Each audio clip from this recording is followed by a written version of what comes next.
നമ്മുടെ സ്ഥാപനം മുടക്കാൻ പൂട്ടിക്കാൻ വേണ്ടി പുറത്തുനിന്ന് ആളുകളെ വരെ ഇറക്കി, ഗുണ്ടകളെ ഇറക്കി, കൊട്ടേഷൻ കൊടുത്തിട്ട്. അപ്പം അന്ന് നമുക്ക് വളരെ നമ്മളെ ശത്രുക്കളായി നിന്ന് നമ്മളെ കണ്ടാൽ വർത്താനം പറയാത്ത ആൾക്കാരൊക്കെ ഇപ്പം ഇന്ന് സ്ഥിരം നമ്മളെ പള്ളിയിലാണ്.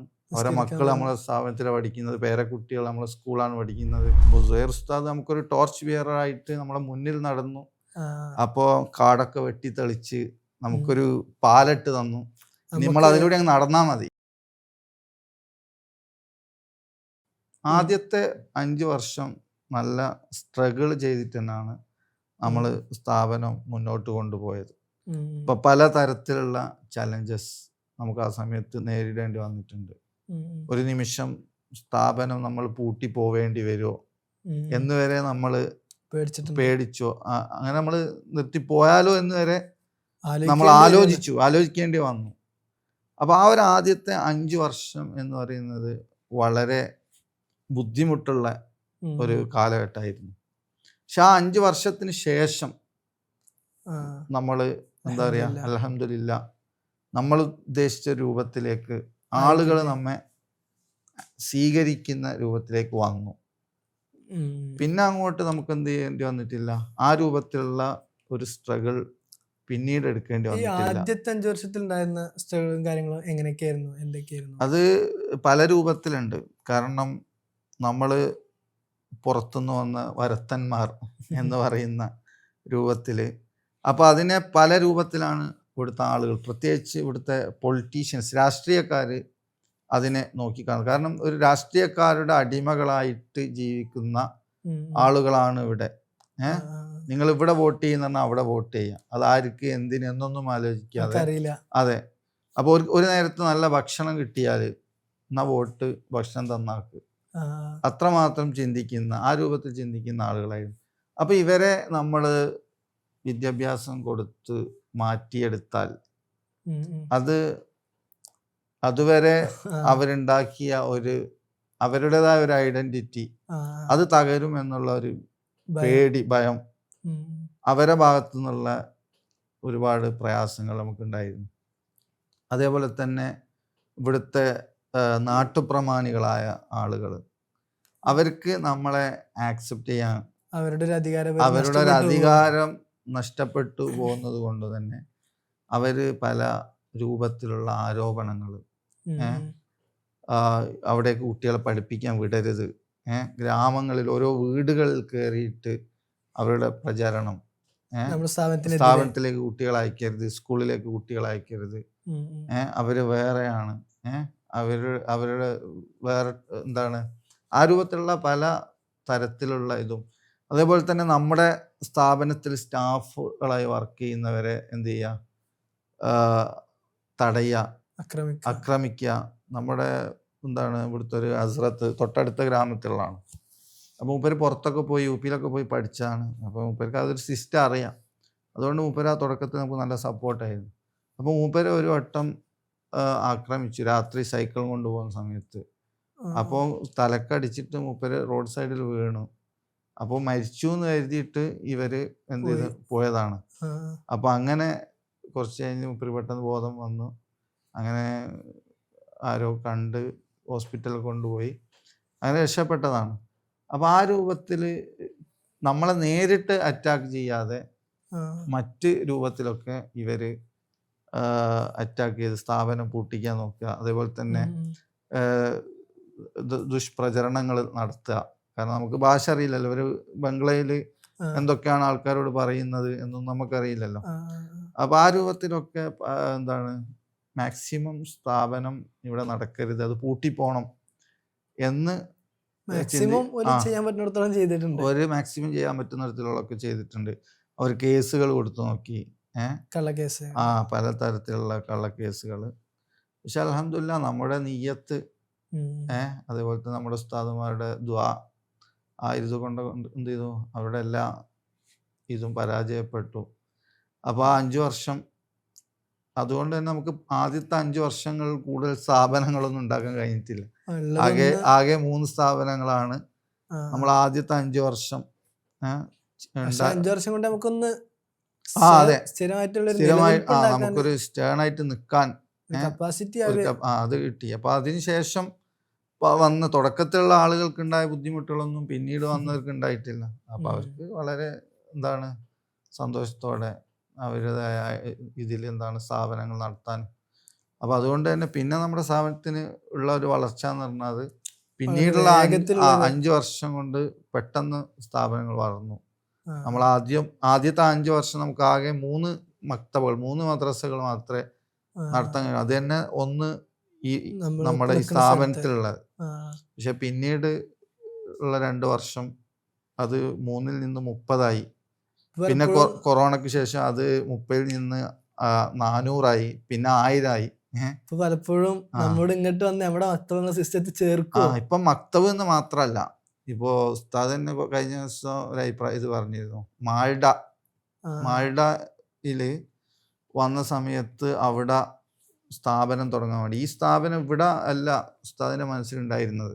ഉസ്താദിന്റെ മനസ്സിൽ ഒരിക്കലും ഇവിടെ ഒരു സ്ഥാപനം തുടങ്ങണമെന്ന് ഉസ്താദ് വിചാരിച്ചിട്ടില്ല. അത് അങ്ങനെ ഒരു സാഹചര്യം കൊണ്ട് ഇവിടെ ആയി മാറിയതാണ്. ഉസ്താദിന്റെ ഉസ്താദിന്റെ മനസ്സിൽ മാൾഡ ഒരു സെന്റർ ആണല്ലോ, പെട്ടെന്ന് എത്തിപ്പെടാൻ പറ്റുന്ന ഒരു സ്ഥലമാണ്, ആക്സസ് ആണ്, ട്രെയിനൊക്കെ അവൈലബിൾ ആണ്. അപ്പോൾ ആ സമയത്ത് അവിടെയുള്ള ഒരു ആജി സാബ് അവിടുത്തെ അയാളെയും കൂട്ടി അവിടെയുള്ള ഒരു സ്ഥാപനത്തിൽ പോയി, അവിടുത്തെ ഒരു കോളേജിൽ. അപ്പോൾ ആ സമയം 2008-2009 കാലഘട്ടത്തിലാണല്ലോ. അപ്പോൾ ഉസ്താദ് വലിയ പ്രായമൊന്നുമില്ലല്ലോ.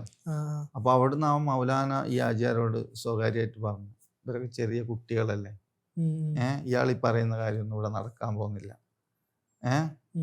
അപ്പോൾ മൂപ്പർക്ക് സ്ഥാപനം നടത്താൻ കഴിയില്ല എന്ന് പറഞ്ഞ് തളർത്തി എന്ന് മാത്രമല്ല അവിടുന്ന് ഉസ്താദിനെ തിരിച്ചയച്ചു. അതേ മൗലാന ഒരു 2 വർഷം മുമ്പ് ഇവിടെ വന്ന് ഉസ്താദിൻ്റെ അടുത്ത് വന്നിട്ട് ഞങ്ങളുടെ സ്ഥലത്ത് ഞങ്ങൾ സ്ഥാപനം തുടങ്ങണം, അതിന് വേണ്ട സ്ഥലവും കാര്യങ്ങളൊക്കെ തരാം എന്ന് അതേ ആള് പറഞ്ഞു. ഇപ്പൊ ഞങ്ങൾക്ക് വേറെ സ്ഥാപനങ്ങൾ അതിന്റെ വർക്ക് നടക്കുകയാണ്, നമുക്ക് റായിഗഞ്ച് എന്ന് പറഞ്ഞ സ്ഥലത്ത്. അപ്പൊ ഇപ്പം സ്ഥാപനം നമുക്ക് ഏറ്റെടുക്കാൻ ബുദ്ധിമുട്ടുണ്ട്. അന്ന് ചോദിച്ചപ്പോ നിങ്ങൾ തന്നില്ലല്ലോ, ഉസ്താദ് തിരിച്ചടിക്കുകയും ചെയ്ത്. അപ്പൊ അങ്ങനെ ഇപ്പൊ ഒരുപാട് ആളുകൾ ഇപ്പൊ നമുക്ക് സ്റ്റാഫിനെ കൊടുക്കാനില്ലാത്തത് കൊണ്ടാണ് പലരും അവരുടെ സ്ഥാപനം നമുക്ക് എഴുതി തരാൻ തയ്യാറാണ്, സ്ഥലം തരാൻ തയ്യാറാണ്, അപ്പൊ ഇതിന്റെ ബ്രാഞ്ചുകൾ തുടങ്ങും എന്നൊക്കെ പറഞ്ഞ് എല്ലാ ഭാഗത്തുനിന്നും നമുക്ക് സപ്പോർട്ടുണ്ട്. ഇൻഷാ അല്ലാഹ് നമ്മളെ വീഡിയോ കാണുന്ന ആളുകളൊക്കെ എന്ത് ചെയ്യണം, പുതിയ പുതിയ ആളുകൾ ഈ ഒരു മേഖലയിലേക്ക് കടന്നു വരണം. അപ്പോൾ സുഹൈർ ഉസ്താദ് നമുക്കൊരു ടോർച്ച് ബിയറർ ആയിട്ട് നമ്മളെ മുന്നിൽ നടന്നു. അപ്പോൾ കാടൊക്കെ വെട്ടി തെളിച്ച് നമുക്കൊരു പാലട്ട് തന്നു. നമ്മൾ അതിലൂടെ അങ്ങ് നടന്നാ മതി. ഫസ്റ്റ് നമുക്കുണ്ടായിരുന്ന മൊത്തത്തിലുണ്ടായിരുന്ന ഒരു കാഴ്ചപ്പാട് എന്താ വെച്ചാൽ ഇവിടെ മൊത്തം അടിയാണ്, മൊത്തം പേടിക്കേണ്ട എന്തോ ഒരു സംഭവമാണ്. ആ ഒരു സാധനം മാറി കിട്ടിയത് നമ്മുടെ സ്ഥാപനങ്ങളൊക്കെ ഇത്തരം റൂറൽ ഏരിയയിൽ വന്നതിന് ശേഷമല്ലേ? തീർച്ചയായിട്ടും. അപ്പോൾ മറ്റ് സ്ഥലങ്ങളെ അപേക്ഷിച്ച് എനിക്ക് തോന്നുന്നത് വളരെ നമുക്ക് എന്താ പറയുക, വളരെ ശാന്തമായിട്ട് സ്ഥാപനങ്ങൾ നടത്താൻ പറ്റുന്ന ഒരു സ്ഥലമാണ് ബംഗാൾ. വേറെ ഒരു കമ്മ്യൂണൽ പ്രശ്നങ്ങളോ അങ്ങനെ ഒന്നും നിലവിൽ ബംഗാളിൽ അവിടെ ഇല്ല.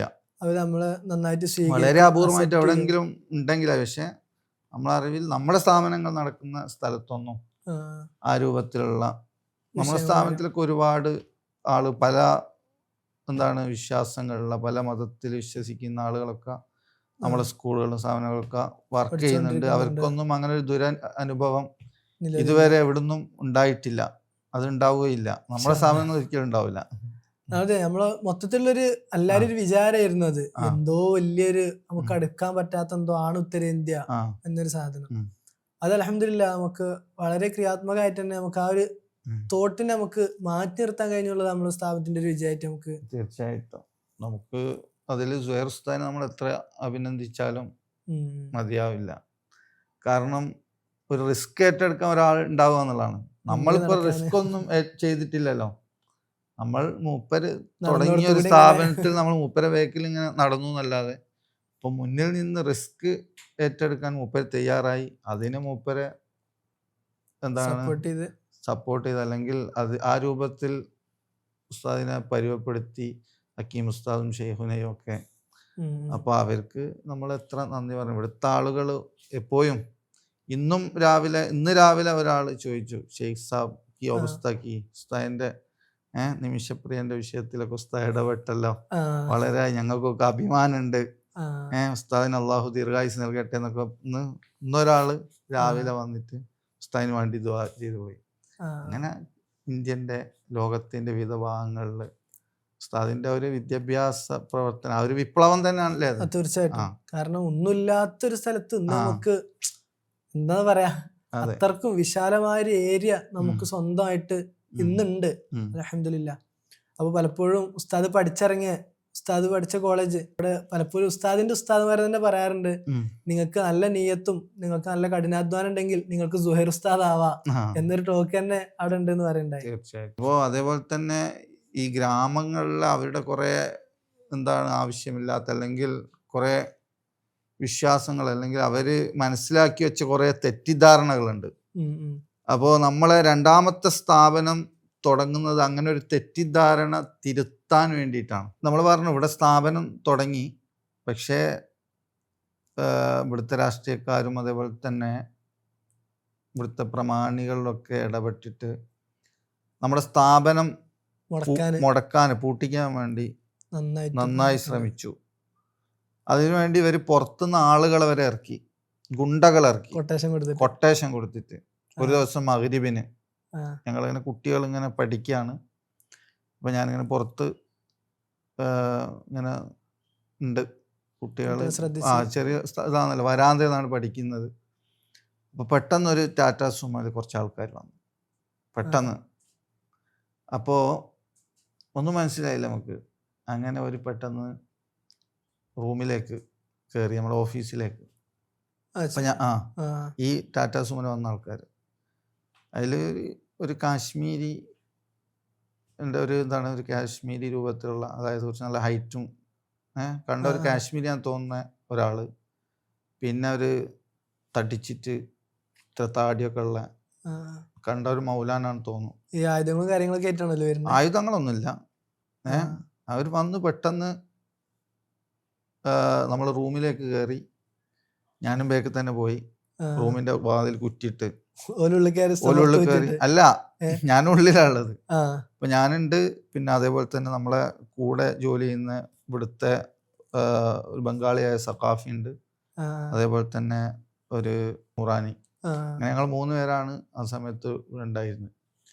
അങ്ങനെ റൂമിൽ കയറി ഇവർ കുറ്റിയിട്ടിട്ട് ഇവർ പറഞ്ഞ്, നിങ്ങൾ ഇവിടുന്ന് പെട്ടെന്ന് ഇപ്പം പോകണം, കയറി വന്നിട്ട് ഇപ്പം പോകണം, നിങ്ങൾ ഈ സ്ഥാപനം ഇവിടെ നടത്താൻ പറ്റൂല, നിങ്ങൾ വേറെന്തൊക്കെയാണ് ഇവിടെ പഠിപ്പിക്കുന്നത്, നിങ്ങൾ മദ്രസയിൽ ഇംഗ്ലീഷ് പഠിപ്പിക്കുന്നുണ്ട്, അതൊന്നും പറ്റൂല, ഭീഷണി. അപ്പോൾ എഴുതി തരണമെന്ന് പറഞ്ഞു.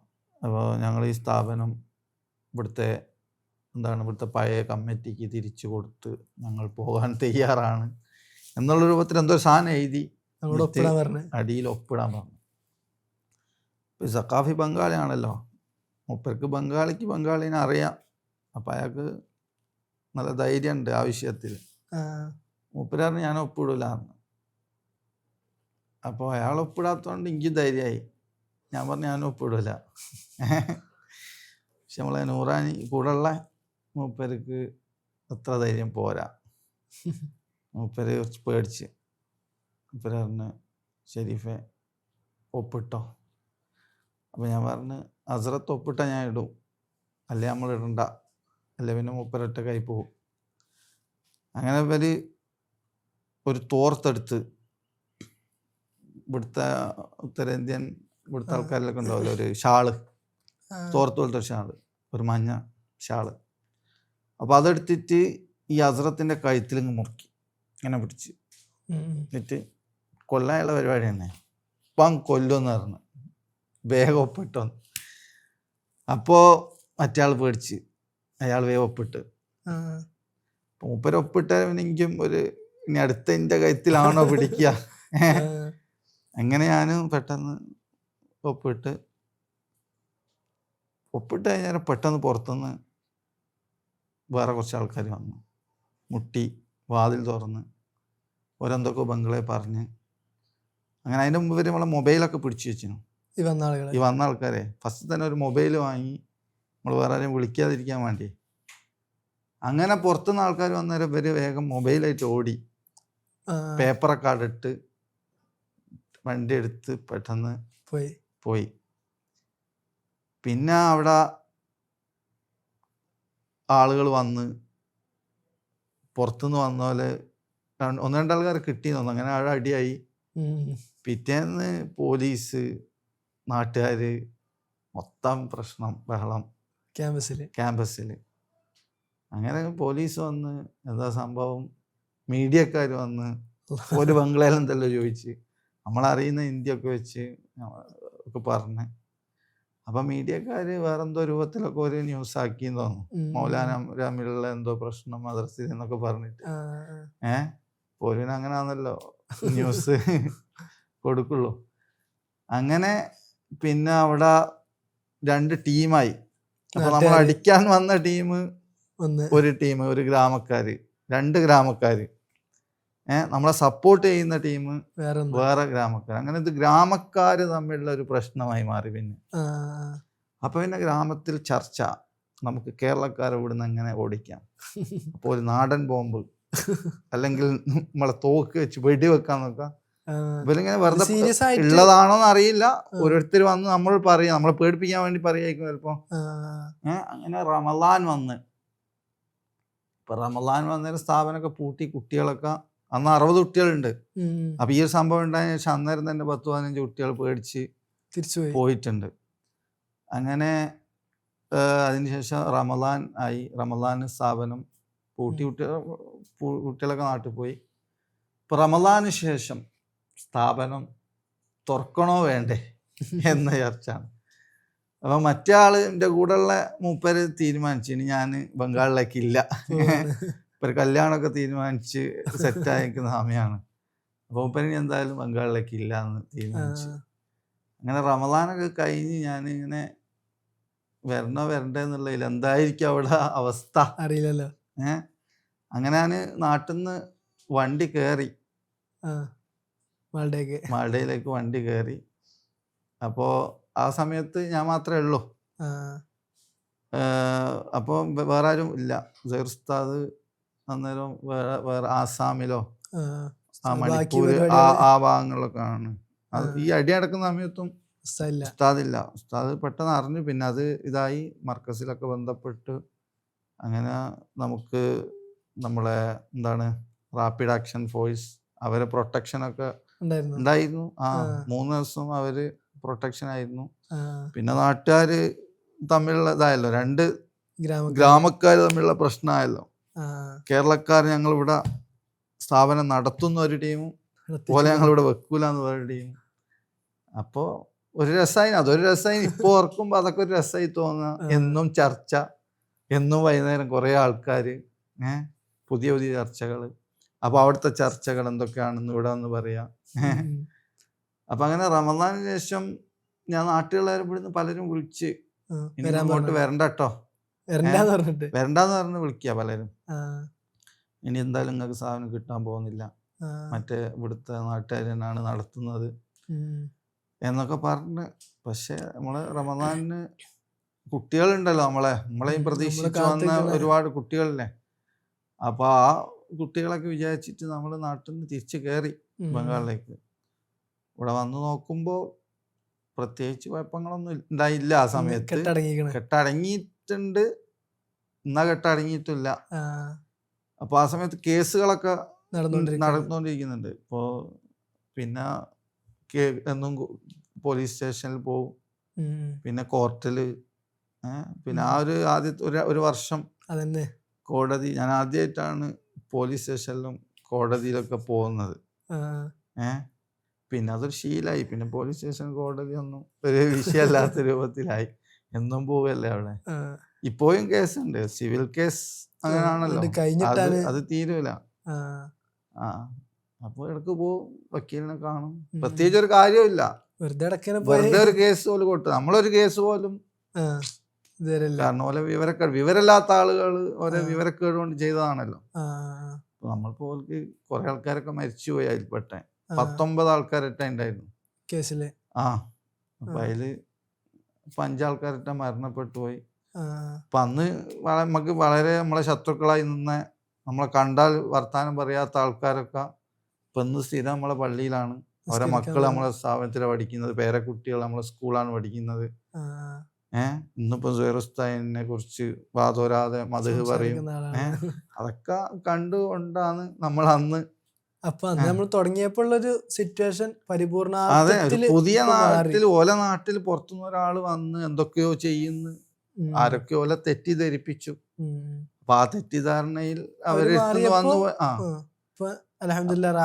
അതെ, അതൊക്കെ ആ സമയത്ത് മാത്രമുള്ള ഇതാണ്.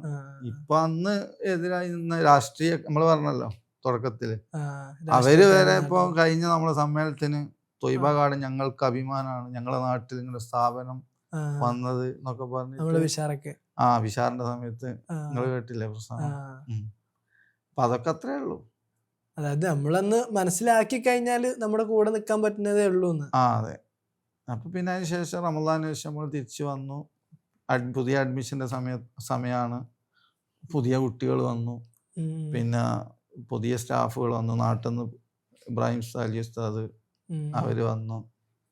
അങ്ങനെ സ്ഥാപനത്തിന്റെ നമ്മള് 2ാം ഘട്ടത്തിലേക്ക് കടന്നു. പുതിയ കുട്ടികള്, അതെ, പുതിയ സ്ഥാപനം. പിന്നെ നമ്മള് ഗ്രാമത്തിലുള്ള കുട്ടികൾക്ക് വേണ്ടിയുള്ള മദ്രസ, പിന്നെ അതിലൂടെ കുടിവെള്ള പദ്ധതി, അതൊക്കെ അതിന്റെ മുമ്പേ നടക്കുന്നുണ്ട്. അപ്പോ ഒരു അനിശ്ചിതാവസ്ഥ കഴിഞ്ഞ് വീണ്ടും പിന്നെ റമദാന്റെ ശേഷം നമ്മൾ ക്രിയാത്മകമായിട്ട് സ്ഥാപനം വീണ്ടും വരുന്നത്. അതെ അതെ. പിന്നീടും ചെറിയ ചെറിയ പ്രശ്നങ്ങളൊക്കെ ഉണ്ടെങ്കിലും വലിയ രീതിയിൽ നമ്മൾ ബാധിച്ചിട്ടില്ല. വലിയ രീതിയിൽ ബാധിച്ചിട്ടില്ല.